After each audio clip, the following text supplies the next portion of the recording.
తలనీలాలు తీసే కార్యాన్ని ఏమంటాం మనం ఇంగ్లీష్‌లో? మీ ఇంట్లో లేదా మీ చుట్టాల ఇంట్లో, మీ రిలేటివ్స్ ఇంట్లో తలనీలాలు ఇస్తున్నారనమాట. లీవ్ లెటర్ రాయాలి. ఎలా చెప్పాలి మనం? గుండు తీయించుకోవడాన్ని ఏమంటాం మనం ఇంగ్లీష్‌లో? చూద్దాము. గుండు తీసేటువంటి కార్యక్రమాన్ని మనము టాన్షర్ సెరమనీ అని అంటూ ఉంటాం. ఇది టాన్సూరా అనేటువంటి లాటిన్ వర్డ్ నుంచి ఈ వర్డ్ రావడం జరిగింది. అయితే మనం ఇక్కడ గుర్తించాల్సిన విషయం ఏంటంటే, నేను గుండు చేయించుకుంటున్నాను అన్నప్పుడు ఐయామ్ గెట్టింగ్ టాన్షర్డ్ అంటాం. ఐయామ్ టాన్షరింగ్ మై హెడ్ అనము. మనం గీసుకుంటే అది వర్బ్ అవుతది. ఇక్కడ ఇది కాజిటివ్ వర్బ్ అనమాట. గెట్‌తో మనం వాడాలి.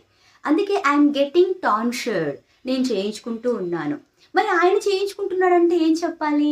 మీరు కామెంట్ సెక్షన్‌లో ఉంచండి.